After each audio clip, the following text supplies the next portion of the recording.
देखो आईफा जब देखने को मिलेगा तब देखने को मिलेगा, लेकिन उसके जितने भी छोटे छोटे ग्लिम्स हैं और स्पेसिफिकली जो शाहरुख खान से रिलेटेड है वो तो पहले ही आउट हो गए हैं और लोगों ने खूब एंजॉय करा। और एक और एंजॉयमेंट का सबसे बड़ा कारण ये हो जाता है कि शाहरुख खान की जो नई लुक है वो लोगों को काफी ज्यादा पसंद आ रही है। Is looking much younger.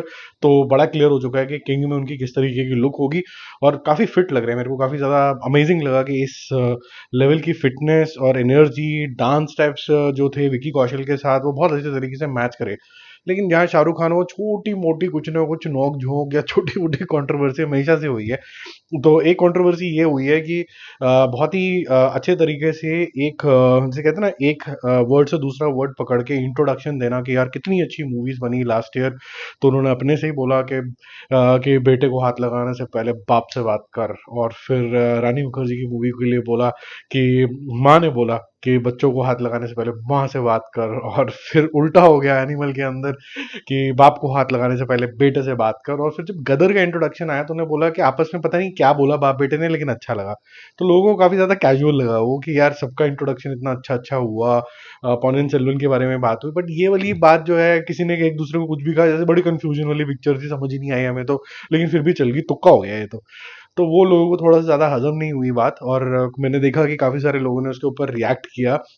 हालांकि मैं ये बोलूंगा कि 95% जो लोग थे वो शाहरुख खान की बातों में और उनके स्टाइल में और जिस तरीके के ह्यूमरस तरीके से वो अपने हर बात को बोलते हैं उसके अंदर बिल्कुल ही मगन हो गए थे। लेकिन कुछ लोगों ने पकड़ी ये बात कि यार ये थोड़ा और डायरेक्ट हो सकता था। यहाँ पर भी बाप ने बोला बेटे को बचाने के लिए वो कुछ भी कर गुजरेगा, तो था तो बाप और बेटे की कहानी वो बड़ी उसी तरीके की थी जैसे कि जवान थी। ठीक है, तो एनीवेज तो कंट्रोवर्सी को पीछे छोड़ते हैं। जो पॉजिटिव बात है वो ये है कि जो लुक है शाहरुख खान की वो काफी अमेजिंग लग रही है। और ये एक इस तरीके की लुक है जो बड़ी सुऑव तरीके की लुक है। तो अगर आपको अगर डॉन बनना है और इस तरीके का बनना है जो जैसे कि रेस का आप ये मान के चलिए कि सैफ अली खान है बिल्कुल टिप टॉप, जैसे कि 007 का सूटेड बूटेड तरीके का अवतार होता है या फिर जॉन विक का अवतार होता है। तो मेरे ख्याल से ये लुक जो है वो काफी ज्यादा अच्छी लग रही है, क्योंकि अगर बड़े बड़े बाल होते हैं उसको टाई ना किया जाए तो थोड़े से मेसी हो सकते हैं वो। तो बड़ा अच्छा किया है कि छोटे बाल रखे हैं, तो मुझे अच्छा लगा पर्सनली। आपको क्या रेटिंग देनी है कमेंट बॉक्स में डाल देना। सेकंड जो न्यूज आई वो काफी अजीब सी आई। और ये जिन लोगों को गन्स के बारे में नहीं पता तो मैं आपको बता दूं कि रिवॉल्वर के अंदर यूजली सेफ्टी लॉक नहीं होता है। तो अगर आपने उसको लोड कर दिया तो किसी की तरफ पॉइंट भी नहीं करना चाहिए। एक बेसिक रूल होता है गन का। अगर आपने पॉइंट कर दिया, गलती से ट्रिगर लग गया तो सीधा शूट होगा।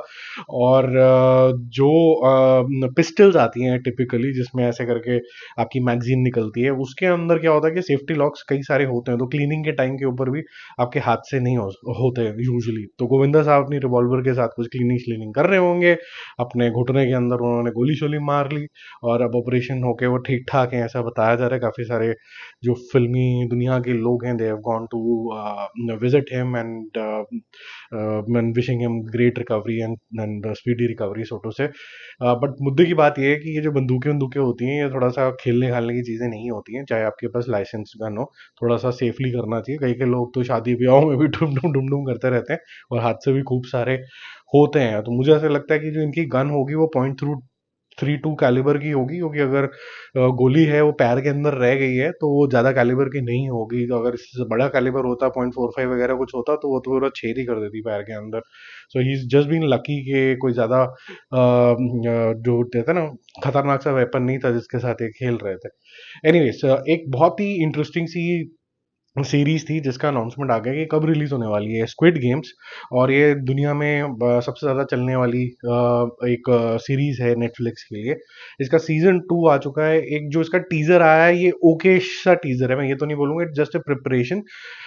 It is for those who know the theme and who know what was there in the entire scheme of things. जिनको पता है उनके लिए ठीक है, जिनको नहीं पता है उनको कोई भी एक्साइटमेंट नहीं होने वाली है। तो मैं इस टीजर को एज अ स्टैंड अलोन ठंडा मानूंगा, बिकॉज कोई लिंक नहीं है, कुछ नहीं है आगे पीछे का। तो थोड़ा अजीब है। 26 दिसंबर 2024 को आपको ये देखने को मिल जाएगी। It is just I would say an alarm that something big is again coming in, that's it. और वो जो सटल तरीके से सूटेड बूटेड आदमी आके गेम खिलाता है तो उस तरीके से इसका अनाउंसमेंट हुआ है।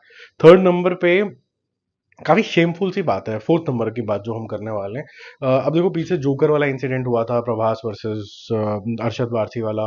एक दूसरे को समझाने की भी कोशिश करी थी, फिर जिन्होंने साउथ के एक्टर्स ने, नानी ने इंक्लूडिंग, ने सबने सॉरी भी बोला कि नहीं, I don't think he meant that.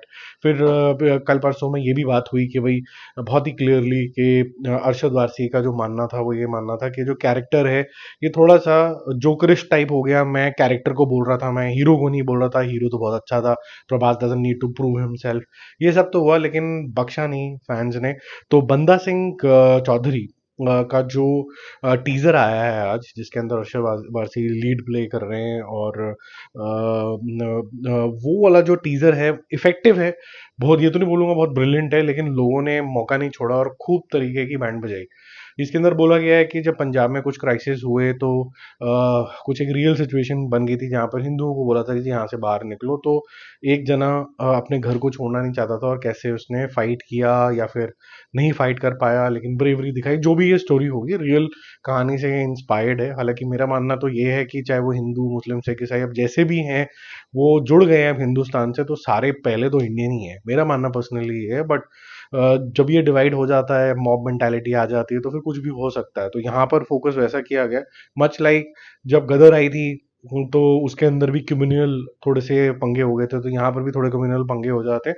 और बंदा सिंह चौधरी अपने घर को, अपने लव को कैसे प्रोटेक्ट करता है, वो यहाँ पर आपको देखने को मिलेगा। He is a brilliant actor, तो एक्सप्रेशन, इमोशन तो आपको बहुत बढ़िया दिखेंगे ही दिखेंगे इसके अंदर। बट क्या इफेक्टिव तरीके से ये जो लड़ाई करने की स्पिरिट है, क्योंकि एक्शन जो होता है वो दो तरीके से होता है, एक होता है इंटेंसिटी लाना और एक होता है डिशुम डिशुम करना। क्या ये इंटेंसिटी ला सकते हैं कि नहीं ला सकते, वैसे ये भी इनके लिए भी चैलेंजिंग होगा और जनता के लिए भी कुछ रिफ्रेशिंग होगा। लेट्स सी किस तरीके की ये शेप अप होती है। अभी मैं ट्रेलर जो टीजर आया है इसका, मैं ये बोलूंगा कि बहुत ब्रिलियंट तो नहीं है, but it conveys the message. I will rate that teaser 3 stars out of 5। It could have been better and shorter. फिर हम पांचवें नंबर पे चलते हैं। विकी विद्या वाला जो वीडियो लीक हो गया है इनका, जो 6 अक्टूबर से एडवांस बुकिंग शुरू हो जाएगी और 11 अक्टूबर को ये रिलीज हो जाएगी। तो एडवांस बुकिंग बहुत जल्दी होने वाली है, और ये भी जिस तरीके से शेप अप हो रही है, ऐसा लग रहा है कि ये अगर लकी रही मूवी और सही तरीके से इसके पैंतरे बैठ गए, तो हो सकता है डबल डिजिट पे ये ओपन करे। और वो अगर होता है तो फिर दोनों स्टार्स के लिए, चाहे वो तृप्ति हो चाहे फिर वो राजकुमार हो, उनके लिए बहुत बड़ी अचीवमेंट होगी। बिकॉज स्त्री टू तो चलो उसकी अपनी एक फ्रेंचाइज थी, बट ये वाली मूवी अपने कंटेंट प्लस अपने जो ये स्टार्स हैं इसके अंदर, उनके फैंस जो हैं, उनके लिए जो लव है अब एक्टर्स के लिए कंसिस्टेंटली परफॉर्मेंस देने के बाद, वो रिफ्लेक्ट करेगा नंबर्स के अंदर।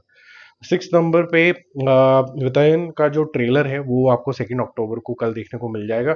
तो ये ट्रेलर कैसा शेपअप होगा, कितनी इंटेंसिटी होगी, क्या ये जेलर के जोन के अंदर जाएगा कि नहीं जाएगा, लेट्स सी। अभी ये मेरे को इंटरेस्टिंग लगा इसका teaser, but just short of jailer लगा। ऐसा लगा कि कई हद तक ये जेलर के अगर कोर्ट रूम ड्रामा भी डाल दो जेलर के अंदर, तो ऑलमोस्ट उसी जोन के अंदर ये लग रही थी। तो बहुत रिफ्रेशिंग कॉन्सेप्ट नहीं लग रहा था मुझे। और ऐसी मूवीज हम पहले भी देख चुके हैं जहां पर अब तक 56 वगैरह, जहाँ पर आपको इनकाउंटर भी करना है, फिर उसके बाद आपकी हाजिरी भी लग जाएगी, फिर आपको जस्टिफाई भी करना है। बट यहाँ पर ये हो जाएगा कि एक्टर्स दोनों ही बहुत अच्छे हैं। रजनीकांत भी इज अ गुड एक्टर, और बहुत अच्छी स्क्रीन प्रेजेंस है। अमिताभ बच्चन के बारे में तो क्या ही बोलेंगे, मतलब one of the finest actors of India, world rather, उस तरीके के जोन के अंदर है। 7 नंबर पे एक अगेन पागलों वाली बातें हैं ये वाली, मुकेश खन्ना और रणवीर सिंह की बातें चलती रहती हैं कि रणवीर सिंह ने बड़ा कन्विंस करने की कोशिश करा कि मुझे ले लो, मुझे ले लो, मुझे शक्तिमान बना दो। मुझे लगता है कि कभी कभी ना एक एज के बाद कुछ बातें समझा पाना या समझ पाना ना थोड़ा डिफिकल्ट हो जाता है। मुकेश खन्ना उसी दौर से निकल रहे हैं मेरे ख्याल से। विद ऑल ड्यू रिस्पेक्ट, वो अपनी जोन के अंदर चले जाते हैं, उनको बोला कुछ जाता है, वो समझते कुछ है, उनकी कॉन्टेम्पलेशन कुछ हो जाती है। चश्मा लगा के वो अपना ऐसा समझने लग जाते हैं कि वो मतलब दूरदर्शी हो गए हैं, और वो जेन्युइनली भीष्म पितामह बन गए हैं। और कभी वो बोल देते हैं कि अमिताभ बच्चन ने मेरा करियर खराब कर दिया, कभी वो बोलते हैं कि अमिताभ बच्चन ने बोल दिया कि मेरे को कॉपी कर रहा है, कभी बोल देते हैं अमिताभ बच्चन मेरा करियर कैसे खराब कर सकता है, देखो मैंने फिर भी करियर बना लिया। कभी बोलते हैं रणवीर सिंह तो मेरे आगे पीछे घूम रहा है कि मेरे को ये बना दो। फिर बोलते हैं कि सोनी जिसने बनानी थी ये पिक्चर, उनसे मेरा कन्फ्लिक्ट हो गया। एक्चुअली आपका सारी दुनिया से इसलिए कन्फ्लिक्ट चल रहा है क्योंकि आप हर एक के पीछे पड़ जाते हो हाथ धो के।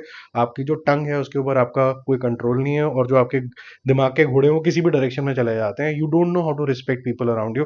That's the reason you seeing the setbacks and that's the reason you don't have work also. तो मेरा तो निष्कर्ष यही है, आपका क्या निष्कर्ष है वो ज़रूर बताइए। इतने जो एक्सट्रीमिस्ट व्यू पॉइंट वाले लोग होते हैं वो कभी भी एक अच्छे तरीके से कन्वर्स किसी के साथ कर नहीं पाते हैं, और उनका फिर कभी किसी के साथ कुछ अच्छा उठना बैठना हो ही नहीं पाता है। 8वें नंबर का जो अपडेट है वो है बेबी जॉन से। इसका जो अपडेट है, हालांकि आप बहुत सारी वेबसाइट्स में सुन लोगे कि भाई बड़ा अच्छा ग्लिम्स आ गया, दुनिया ने तालियां बजा दी, लेकिन ये ताली बजाने वाले लोग कौन है? ये हैं typical trade reviewers and all of that. तो वो लोग तो बोल ही देते हैं कि जी बहुत ही बढ़िया काम कर दिया आपने। अभी तो पूरी पिक्चर बनी भी नहीं है, क्योंकि अभी तो वीकेंड से सलमान खान इसकी अपनी जो पोर्शन है उसको शूट करेंगे, फिर ये जुड़ेगा, फिर ये फाइनल आउटपुट आपको दिसंबर में देखने को मिलेगा। बट जितना भी ग्लिम्स आया है और वो एक्शन सीक्वेंस है जो उसमें बहुत इंप्रेसिव लगे हैं, ऐसा बोला जा रहा है वरुण धवन। बट मैं आपको ये बोलूंगा कि वरुण धवन के अगर आप फैन है तो जस्ट होल्ड योर हॉर्सेस। मुझे लग रहा है कि that guy has lot of talent, और he just needs that trigger and right director to guide him for a great screen presence and an outcome. But having said that, we should hold her horses जब तक हम अपनी आंखों से ना देख लें और एक कलेक्टिव व्यू पॉइंट ना बना ले, स्पेसिफिकली मूवी शो भी सेंसेबल तरीके से कि हाँ ये बहुत बढ़िया लग रहा है, तब तक जरा ये जो अफवाहें हैं उनको अफवाह ही रहने देते हैं। बाकी र्यूमर मिल में आपका स्वागत रहेगा हर रोज के हिसाब से, तो जो लोग नए आए हैं वो पहले सब्सक्राइब कर लें। बाकी जो लोग हैं जो रोज आते हैं, वो क्या पार्ट आपको अच्छा लग रहा है इसके अंदर और क्या नहीं अच्छा लग रहा है वो कमेंट करके जरूर बताओ। We would want to improve and build on this property which is rumour mills. Bye bye.